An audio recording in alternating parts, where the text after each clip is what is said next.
Buenas tardes a todos y bienvenidos a un nuevo episodio de el conocimiento interior de las Sagradas Escrituras y nuestro intento de reunificar las ciencias con la espiritualidad y recuperar los espacios que debieron haber estado inmersos dentro de los templos, los espacios que corresponden a las ciencias, porque todo debe ser una sola cosa. No deben haber creencias por un lado y las ciencias, que son las cosas ciertas, no deberían estar por otro. Bien, en este intento vamos a analizar una historia llamada la historia de Babel, la Torre de Babel. La Torre de Babel es una historia escrita en el libro de Génesis. En el libro de Génesis se relata que hubieron ciertos hombres que decidieron construir una torre. Y según su pensamiento, dijeron: queremos llegar al cielo. Y para llegar al cielo, se imaginaron entonces construir una torre, edificaron una torre eh, para que les permita ascender hacia los cielos. Estando construyendo esa torre, eh, de pronto el creador se da cuenta que los hombres están queriendo llegar al cielo y se toma la molestia de bajar y destruir la lengua o las lenguas, la lengua que en ese tiempo era la lengua de los hombres que estaban unidos, para que dejen de construir la torre y por lo tanto no lleguen al cielo. Esta historia, desde luego, si comenzamos a analizarla, tiene ciertas aristas que tienen que ser analizadas. Si es que pensamos que en la antigüedad efectivamente se construyó esta torre, entonces debemos analizar esos defectos de la historia para saber en qué nivel o a qué nivel tenemos que estudiar esta historia. Si debemos creer palabra por palabra lo que está escrito, porque hay un pensamiento que nos han dicho, nos han instruido siempre, toda la vida, que la Biblia es verdad de principio a fin. Si la Biblia es verdad de principio a fin, entonces cada palabra, cada historia que está escrita es verdadera. Y si es verdadera, deben haber indicios de la construcción de esta torre. Pero si fue construida esta torre, ¿cómo es que fue construida en un lugar que no es tan adecuado para que podamos alcanzar el objetivo? Entonces, vamos a analizar esta historia desde la perspectiva de los absurdos. Vamos a buscar todos los argumentos que me lleven a determinar si efectivamente esta es una historia relatada sobre algo real, o si es una fábula, o si es un argumento, es una parábola, es una construcción literaria que nos lleva a conocer ciertos aspectos de la interioridad de nosotros, en este caso, de la interioridad del ser humano. Muy bien, entonces con estos argumentos vamos al libro de Génesis a buscar la historia de la Torre de Babel. Un poquito después de la Torre de Babel, en Génesis 11. Y vamos a leer la historia, primeramente para poder irla analizando. Dice: toda la tierra hablaba la misma lengua y las mismas palabras. Es decir, al inicio había unificación, o todos estaban unidos. Hablaba la misma lengua y las mismas palabras. Y aconteció que según iban hacia el oriente, hallaron una llanura en la tierra de Sinar y se establecieron allí.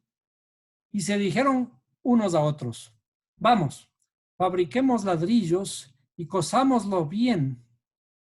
Usaron ladrillo en lugar de piedra y asfalto en lugar de mezcla. Y dijeron, vamos, edifiquémonos una ciudad y una torre cuya cúspide llegue hasta los cielos. Y hagámonos un nombre famoso para que no seamos dispersados sobre la faz de la tierra. Vamos a repetir esta parte y dice, y hagámonos un nombre famoso para que no seamos dispersados sobre la faz, sobre toda la faz de la tierra. Y el Señor descendió para ver la ciudad y la torre que habían edificado los hijos de los hombres. Y dijo el Señor, he aquí, son un solo pueblo y todos ellos tienen la misma lengua. Y esto es lo que han comenzado a hacer. Y ahora, nada de lo que se propongan hacer les será imposible. Bajemos pues, vamos, bajemos pues, y allí confundamos su lengua, para que nadie entienda el lenguaje del otro. Así los dispersó el Señor desde allí sobre la faz de toda la tierra y dejaron de edificar la ciudad. Por esto fue llamada Babel, porque allí confundió el Señor la lengua de toda la tierra. Y de allí los dispersó el Señor sobre la faz de toda la tierra. Muy bien, habíamos estado señalando ciertas partes de la escritura para comenzar a analizarlas. Comenzaremos primeramente por el nombre de Babel. Vamos a ver qué es lo que significa o cómo está escrita la palabra Babel en la escritura, ¿cierto? Babel tiene 3 letras. ¿Y qué es lo que significa? Significa confusión. ¿Sí? Dice Babilonia incluido, Babilonia y el imperio babilónico. Pero bueno, analicémoslo desde la perspectiva del lenguaje hebreo. Entonces vamos a escribir esta palabra en un lugar de nuestro texto. Bien, entonces aquí vamos a agrandar esta palabra para comenzar a analizarla. Babel, quitamos los puntitos de las vocales, ¿sí? Porque no es de nuestro interés, al menos no todavía. Tenemos que revisar qué es lo que significa. Babel tiene básicamente 2 sílabas. A ver, perdón, creo que no les estoy. A ver, vamos a compartir el documento, les ponemos aquí. Muy bien. La palabra Babel, como decía, les tomamos sin vocales, sin los puntitos, y únicamente utilizamos las letras consonantes, que son las letras que aparecen escritas en la Torá. Bien. Babel está formada básicamente por 2 sílabas. Y esto lo comprobamos en el español, ¿no es cierto? En español es Babel. La segunda parte de esta palabra es esta, porque acuérdense que el hebreo se lee de derecha a izquierda. Entonces, Bel corresponde a esta parte de la palabra. ¿De dónde viene Bel? ¿De dónde viene Bel? Si es que nosotros analizamos de la perspectiva hebrea, Bel está escrita al revés de una palabra muy conocida por nosotros. Es Lev. Perdón, ahí, Lev. Entonces, Vamos a copiar el mismo formato para que quede igual. Perdón, veamos. Entonces, ¿qué ocurre? ¿Qué es Bel analizada desde esta perspectiva? Esta palabra en hebreo significa, se pronuncia lev, significa corazón. ¿Bien? Significa corazón. ¿Qué es lo que estaba entonces ocurriendo en esta historia? Cuando dice Babel, eh, la estructura de las palabras, de la palabra lev, ¿sí? Es al revés de la que está escrito en Babel. ¿Ah? Cuando en hebreo encontramos esta similitud o esta similitud en cuanto a las palabras, ¿no es cierto? Tienen las mismas letras, pero está al revés. El significado de esto es de que también el significado está al revés. El corazón debe estar construido o escrito de esta forma. Primero una letra lamed y después una letra bet. Pero ¿qué ocurre en Babel? En Babel está primeramente la letra bet y luego la letra lamed. ¿Eso qué significa? Significa que está invertido. Se han invertido las dos letras. ¿Sí? Están invertidas aquí, lo que quiere decir que el corazón está al revés. ¿Qué significa que el corazón está al revés? El corazón debe estar unificado, el corazón tiene que estar con un propósito, el corazón tiene que estar unificado a nuestra inteligencia, ¿no? Pero cuando el corazón está al revés, estamos confundidos. No podemos controlarnos a nosotros mismos, ¿cierto? Si existe un problema con el manejo de nuestras emociones, entonces las emociones están controlándonos a nosotros. A eso se refiere con Babel. Babel es este de aquí que me da la idea justamente de que mi corazón está confundido. Veamos entonces bajo esta perspectiva lo que ocurre con la historia de la Torre de Babel.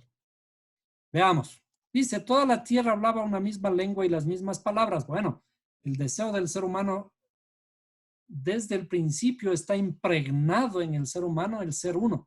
Sí, tenemos que unificarnos y de hecho el lugar en donde sale el ser humano es el lugar en donde estaba unificado con el mismo creador. Entonces está impregnado en su deseo interior el ser uno. Y eso es una buena, es un buen propósito. El problema es que esta historia relata de un intento de ser uno, pero fundamentados en el egoísmo. Entonces dice, y aconteció que según iban hacia el oriente. ¿Por qué iban hacia el oriente? Bueno, hacia el oriente ¿de dónde? También es una pregunta que siempre tenemos que hacernos en la escritura. Cuando nos da una referencia de que van hacia un lugar, tenemos que saber de dónde parten. Si no, el oriente en este caso no tiene sentido.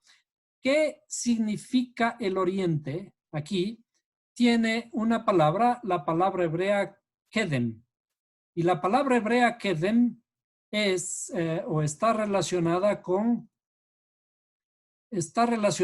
la antigüedad, ¿sí? O está relacionada con el tiempo antiguo, la eternidad.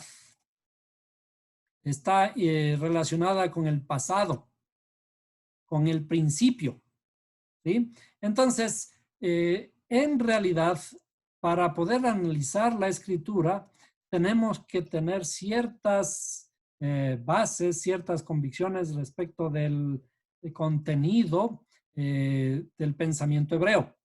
Así es que dice que se aconteció que según iban eh, hacia el oriente, significa que el pensamiento de unificación, ellos querían ser uno, y ese uno nos debe llevar hacia la eternidad, desde luego.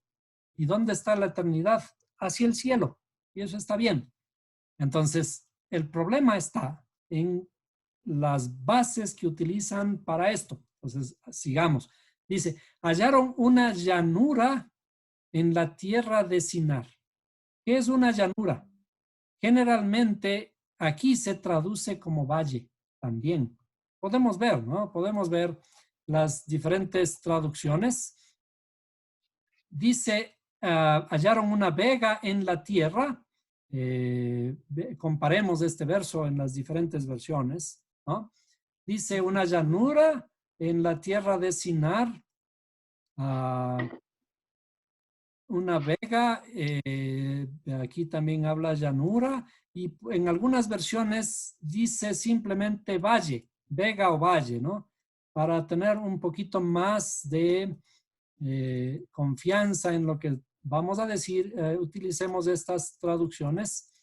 Llanura, veamos en alguna de estas si podemos encontrar la palabra que estamos tratando de buscar. A la mano no tengo todavía. Pero bueno, una llanura es un lugar plano, ¿no? Y generalmente estas llanuras están en un valle, ¿no? Y de hecho aquí en el inglés, ¿no? Dice, y ellos encontraron un lugar plano, una tierra plana, ¿no es cierto? Una tierra plana que es el significado de valle. Los valles generalmente son planos. Bueno, entonces, ¿por qué deciden edificar una ciudad allí en una llanura? Bueno, las ciudades desde luego es mejor edificarles en una llanura. Y cuando comienzan a edificar, no es que se suben a las montañas, ¿no? Para edificar la torre, sino que la edifican allí mismo. Veamos en dónde está. Y dice, y el Señor, bueno, esto descendió, ¿no? Dice, dijeron, vamos, edifiquemos una ciudad y una torre cuya cúspide llegue hasta los cielos. El sentido de querer unificarse y construir una torre para llegar a los cielos es en donde tenemos que comenzar a analizar para ver qué dificultades hay en esta historia.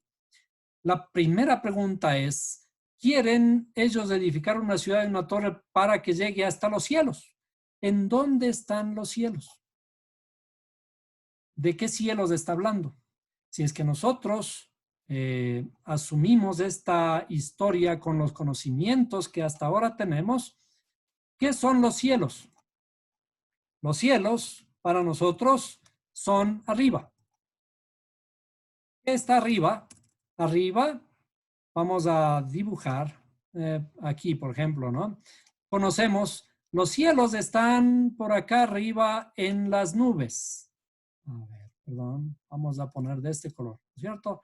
Están aquí arriba en las nubes. Esa es nuestra perspectiva, ¿cierto? ¿Y dónde está la tierra? La tierra está acá abajo. Y esta es la llanura en donde comenzaron a hacer la torre. Entonces, digamos, comenzaron a construir una torre que les lleve hacia el cielo. Una torre tiene que tener una forma triangular, de la forma que hemos estado estudiando antes, ¿no? La forma triangular. Comenzamos a poner ladrillo sobre ladrillo sobre ladrillo, como las famosas pirámides de Egipto. Si es que el pensamiento era ese, para llegar al cielo, se establecieron en una llanura para construir la torre. ¿No había acaso montañas para construir la torre? Por ejemplo, si había una montaña cerca, ¿no? ¿No era más fácil y a lo mejor la montaña no era más alta? De hecho, hay algunas montañas que topan y pasan las nubes. ¿No era acaso más fácil llegar hacia la montaña y allí estar más cerca del cielo? Y si acaso todavía queremos llegar al cielo, ¿no era mejor construir una torre allí? ¿No nos hubiera ahorrado cuántos metros de diferencia que existe entre esta llanura y una montaña? Estamos hablando de 1000 metros. Estamos hablando probablemente de 2000 metros, ¿cierto? Si es que había una montaña de alrededor de 2000 metros por ahí, esto nos hubiera ahorrado un tremendo trabajo para construir esta torre. Y a partir de allí construir una torre de cualquier tamaño que podía construirse en esa época. Si las edificaciones en nuestro tiempo podemos hacer, quién sabe, de unos 500 metros, un edificio muy alto, ¿sí? A lo mejor de 500 metros. ¿Cuánto se podía construir en ese tiempo? ¿Cuántos metros se podía construir en ese tiempo una pirámide? No sé cuánto miden las pirámides de Egipto, pero por ejemplo, ¿serán acaso de unos 50 metros? ¿Serán de 100? ¿Podrán sobrepasar de alguna forma estos 2000 metros que podrá tener una montaña por allí en cualquier lugar, en donde quiera que nos encontremos? ¿Que podemos encontrar una montaña de 2000 metros? La primera cosa entonces diríamos de que estos señores, si es que la historia es verdadera, estos señores que comenzaron a construir la ciudad y la torre aquí, construyeron una llanura, entonces comenzaron mal. Y lo primero que podríamos decir o es que o no conocían o simplemente eran unos tontos, ¿no es cierto? Tontos que quieren llegar al cielo, que el cielo está por ahí más encima de las nubes y quieren pasar las nubes para llegar al cielo construyendo una torre en un valle o una llanura, en cualquiera, ¿no es cierto? Si es que pensamos de esa forma, efectivamente son unos tontos o unos niños. Porque ¿qué es ser tonto? Estamos pensando pensamientos de niños, ¿no es cierto? Sigamos con el análisis de la escritura. Dice que llegue hasta los cielos. Los cielos están arriba, sobre las nubes. ¿O será que no está hablando de esos cielos? ¿En dónde están los cielos realmente? Pero también hay una cosa clave que dice, y hagámonos un nombre famoso. Un nombre famoso. El principal problema del ser humano desde que han aparecido las civilizaciones, desde que ha aparecido la fuerza, es que el hombre busca perennizarse a lo largo de la historia. ¿Cómo busca perennizarse? De hecho, hay muchos imperios que han surgido gracias a ese ímpetu de los seres humanos que se sintetiza en ese coraje y valentía de un emperador cualquiera que quiere buscar dominio sobre muchos países de la tierra y perennizarse de alguna forma. Por ejemplo, si vamos a buscar historias como el mismo Egipto, en Egipto, ¿qué es lo que querían los faraones cuando construían sus pirámides? Al construir las pirámides, los faraones lo que querían era buscar acercarse a la eternidad. ¿Cómo buscaban perennizarse a la eternidad? De hecho, cuando les enterraban con todos sus tesoros. Inclusive les ponían hasta comida para que puedan tener cómo sustentarse en su viaje a la eternidad. ¿Cuál era la idea de eternidad en ese entonces? Era perennizar el cuerpo. Y por eso es que los faraones cuando morían les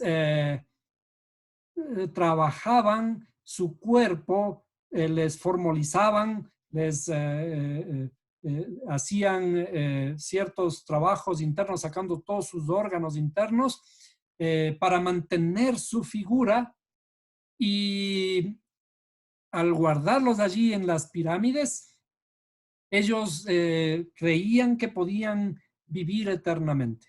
Es decir, el hombre buscaba siempre esa forma de perennizarse en el futuro, pero en la forma material, el cuerpo, perennizar el cuerpo a lo largo del tiempo. A ese concepto de eternidad tenían, en este caso, los egipcios. ¿Cuál era la otra idea de los emperadores que buscaban conquistar naciones? Salían, como en el caso de Carlomagno, eh, el general griego, que quiso conquistar todo el mundo. De hecho, conquistó todo el mundo conocido hasta ese tiempo, mientras era un joven todavía, y conquistó muchísimos países. Y él creía que podía perennizar su nombre a través de todas estas conquistas. Y muchos imperios surgieron. Los imperios, por ejemplo, el romano también hizo lo mismo, conquistó muchos países. Los turcos, los otomanos, los babilonios, los asirios, sirios y todos esos pueblos alrededor, allí en el Medio Oriente, buscaron esa forma de perennizarse con las conquistas. Los emperadores buscaban conquistar nuevos mundos. Y, por ejemplo, en Babilonia, una forma de perennizarse era construir una hermosa ciudad llena de jardines, que esos jardines permanezcan a lo largo del tiempo. Y por eso se conoce una de esas ciudades allí por los jardines hermosos que tenía.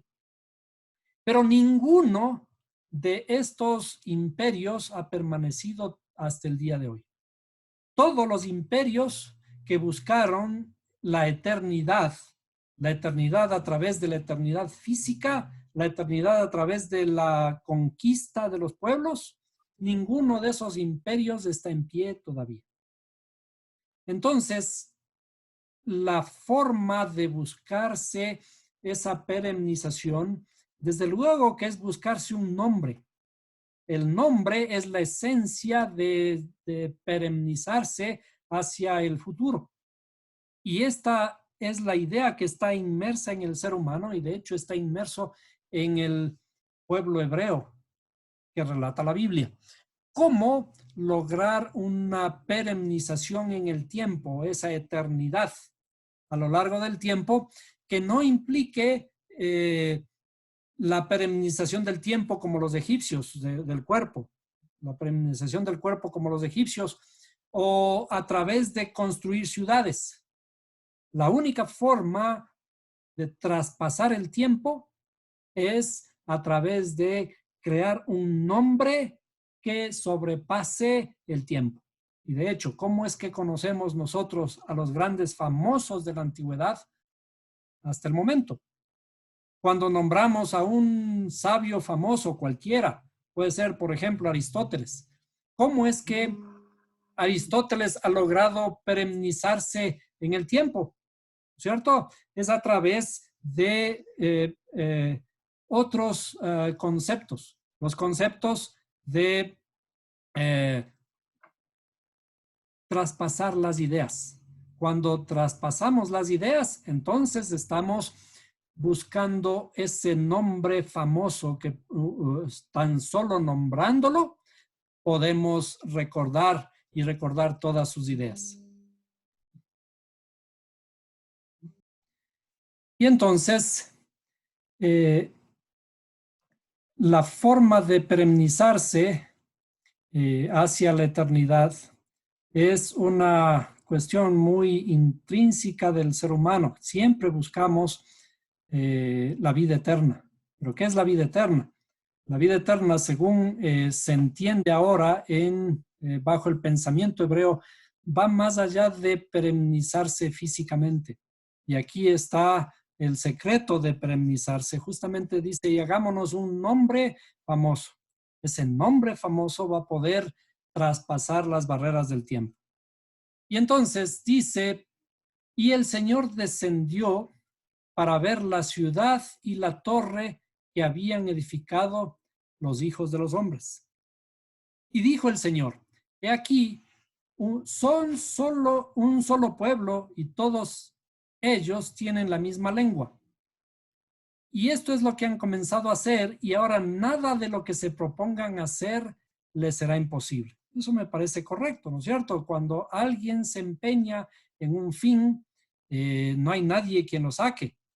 Y puede ser bueno o malo el fin, pero es difícil de sacar esa estructura, ese deseo que tiene el ser humano de llegar hacia algún lugar o algún fin, ¿no? Y entonces dice, vamos, bajemos y allí confundamos su lengua para que nadie entienda el lenguaje del otro. Y dice, y así los dispersó el Señor desde allí sobre la faz de toda la tierra y dejaron de edificar la ciudad. Y no solo que dejaron de edificar la ciudad, sino también la torre. Ahora, regresamos a la imagen que tenemos construida desde, desde la, lo que habíamos estado hablando. Perdón, no es esta. Perdón.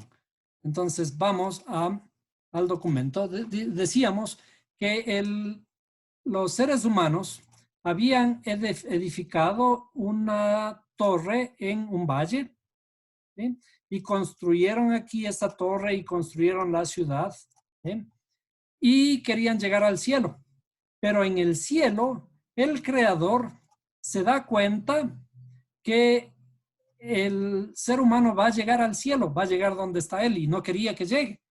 Por lo tanto, dice, bajaré pues a confundirles la lengua y que dejen de construir la torre.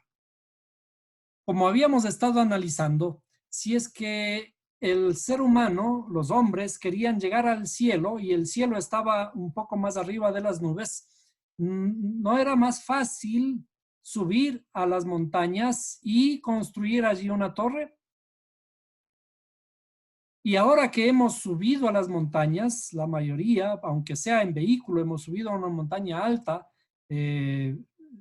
fácilmente hemos sobrepasado los 3.800, los 4.000 metros de altitud, y eso en el mismo vehículo. ¿Y qué hay encima? ¿Qué hay por las nubes? ¿Dónde está el cielo? Y más aún, si a veces ya hasta hemos volado en un avión a altitudes de 30.000 pies, es decir, alrededor de 10.000 metros, es decir, 10 kilómetros arriba. ¿Y qué hemos encontrado allí? ¿Está allí el cielo? ¿Está el cielo sobre las nubes? ¿Dónde está el cielo? Por lo tanto, dijimos que estos seres humanos, cuando estaban tratando de construir la torre, eran tontos porque no construyeron la torre en una montaña. Y además, porque de alguna forma alguien les hubiera dicho que no, el cielo no está ahí arriba, no hay nada encima de las nubes. ¿En dónde está el cielo? Si calificamos de tontos a estos señores que construyeron la torre para llegar al cielo, ¿qué podemos decir del Creador que se toma la molestia de bajar? Porque así está escrito, ¿no es cierto? Dice, bajemos pues y destruyamos la lengua para que dejen de construir. Ahora pongámonos nosotros en el papel de Dios, en el papel de creador. Voy a escribir la palabra Dios aquí.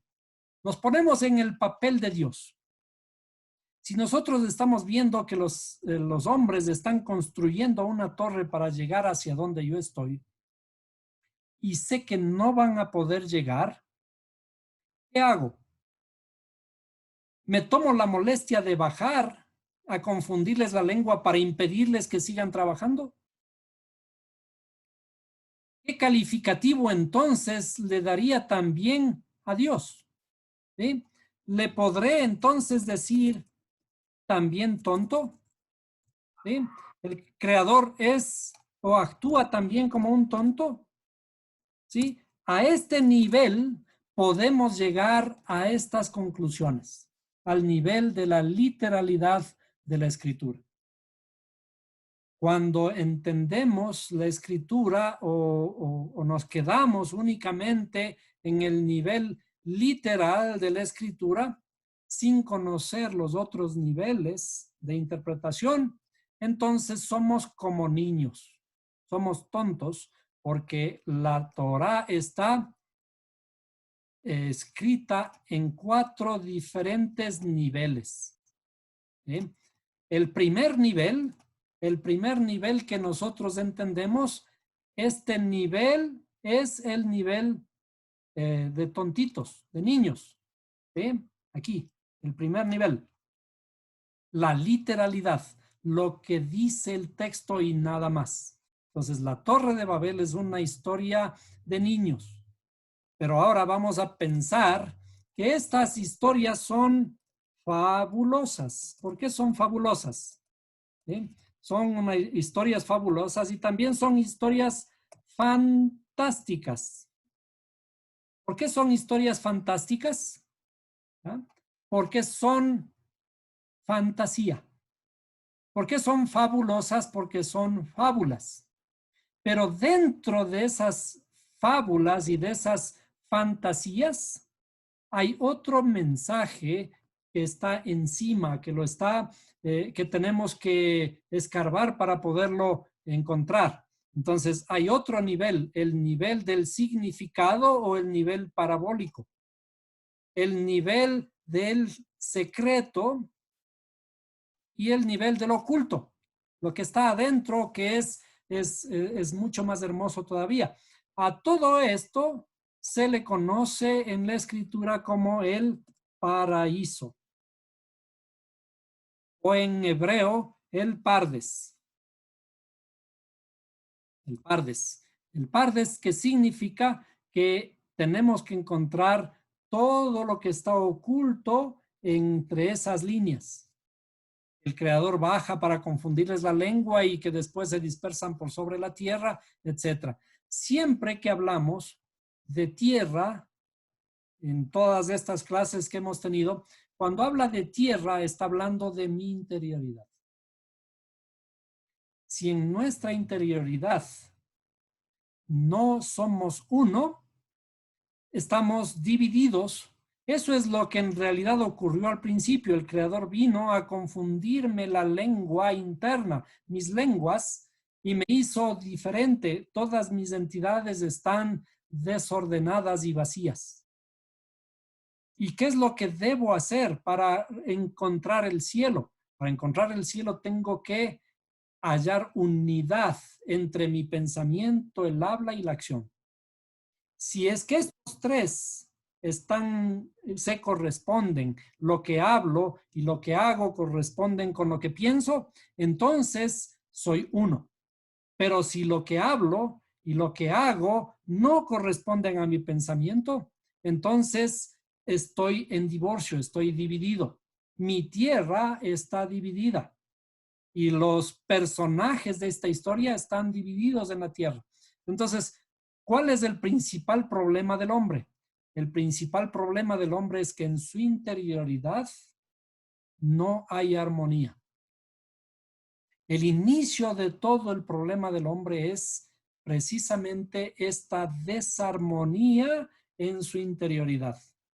Que no somos lo que debemos ser, que no somos lo que pensamos, que hacemos diferente a lo que estamos pensando, inclusive a lo que decimos. Que nuestra palabra no sea la correcta, que nuestra palabra no la cumplamos. Cuando no cumplimos nuestras palabras, entonces es lo mismo, ¿no? Estamos siendo infieles contra nosotros mismos. Entonces, el problema de la Torre de Babel, en donde inicia el problema del ser humano, es la confusión de las lenguas.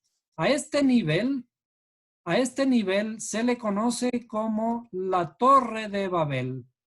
La Torre de Babel. ¿Por qué? Babel, porque debería ser Lev. Lev, que es el corazón.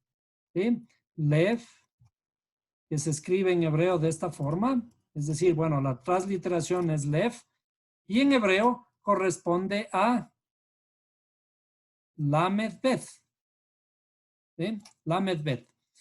Pero si es que está escrito al revés, en realidad estamos con un propósito diferente. Es la misma historia del ser humano que quiere llegar al cielo, pero por su propio interés, por su propio egoísmo, ¿no? A esa misma historia del corazón confundido, esa misma historia se lee en diferentes tonalidades. Cuando se lee en Ezequiel 28 de un rey, de un príncipe, perdón, de un príncipe de una tal Tiro, ciudad llamada Tiro, que quiso también hacer lo mismo, subir al cielo y sentarse en el trono mismo del Creador. Ese mismo ser que después aparentemente le llama un ángel que dice que fue vestido de muchas piedras preciosas y sin embargo le dice, más acuérdate que tú eres hombre y no Dios. Es decir, el principal problema del ser humano es que quiere alcanzar la unidad, y quiere alcanzar el cielo, la armonía, pero a través de su egoísmo, es decir, pensando en sí mismo, sin sujetarse a la estructura de los caminos establecidos por el Creador a través de la Torah. Claro que esto tiene mucho significado, cómo ceñirse a estos caminos y cuáles son estos caminos, pero básicamente esta historia es una fábula porque es fabulosa, porque de todas maneras en toda su estructura es algo que está relacionado con la redención del ser humano. La redención del ser humano que aquí al inicia mal. Queremos llegar a construir nuestro nombre, pero con nuestros propios intereses, con nuestro propio egoísmo. Y el camino que establece la Torah para construirnos un nombre y por lo tanto construir la eternidad, llegar a la eternidad y llegar al cielo, es a través de la unificación por el camino de la redención establecido por el Creador.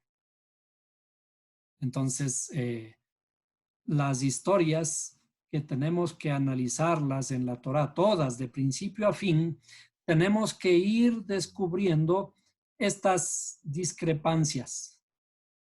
Pero esas discrepancias únicamente se dan a este nivel, al nivel literal. Al nivel literal encontramos todos los porqués, toda la desarmonía, todas las preguntas que podamos formularnos para encontrar cuál es la riqueza de la escritura.